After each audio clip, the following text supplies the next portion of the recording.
हमारा प्यारा देश भारत विविधताओं से भरा हुआ देश है। यहाँ पर बहुत सारी चीज़ें ऐसी हैं, अबंडेंट है, मतलब इतनी ज़्यादा है जो दुनिया में कहीं भी नहीं।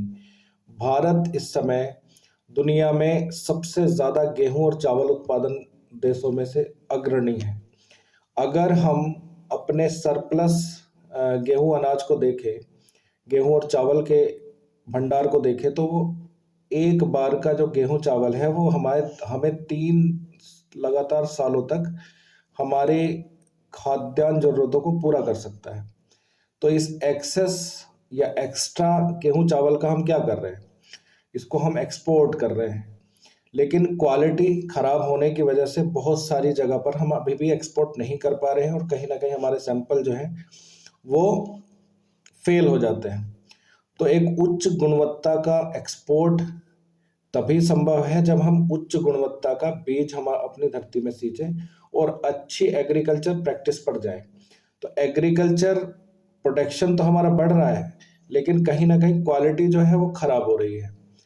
तो क्वालिटी को एनहेंस करने के लिए जो एग्रीकल्चर डिपार्टमेंट है उसको कहीं ना कहीं सेंट्रल लेवल पर इस चीज़ को उजागर करने की ज़रूरत है, और जो छोटे और सीमांत किसान हैं उन लोगों को अच्छे बीज मुहैया कराने की ज़रूरत है, ताकि हमारा एक्सपोर्ट लेवल दूसरे देशों से अच्छा हो सके।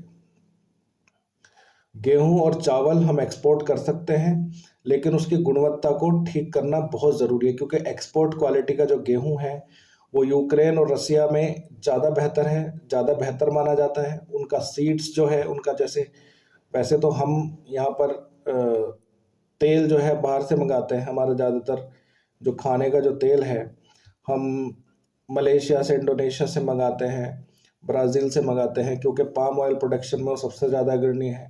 अगर सनफ्लावर ऑयल की बात करें तो हम रशिया से मंगाते हैं, यूक्रेन से मंगाते हैं। लेकिन खाद्यान्न प्रोडक्शन में अग्रणी है, हम तेल वाली फसलें नहीं उगा रहे हैं। तो इनके ऊपर भी हमें ध्यान देने की ज़रूरत है, क्योंकि गेहूं और चावल का हम सरप्लस उगा रहे हैं, कहीं ना कहीं तेल हमको बाहर से मंगाना पड़ रहा है। तो तेल की कीमतों पे अगर हमें अच्छी सब्सिडी मिलती है, अच्छी जो है उसका जो समर्थन मूल्य है जो सेंट्रल गवर्नमेंट से मिलता है उसका अच्छा मिले, तो कहीं ना कहीं किसान प्रेरित होंगे इन तिलहनी फसलों को उगाने के लिए। तो इससे जुड़े हुए डिपार्टमेंट जो एग्रीकल्चर डिपार्टमेंट है और एग्रीकल्चर जो हमारी मिनिस्ट्री है उसको ध्यान देने की ज़रूरत है, और किसानों को प्रोत्साहित करने की ज़रूरत है कि सिर्फ गन्ना, गेहूं और चावल उगाने से काम नहीं चलेगा, हमें तिलहनी फसलें भी उगानी पड़ेगी, जिसमें सरसों और सूरजमुखी मुख्य रूप से मानी जाती है।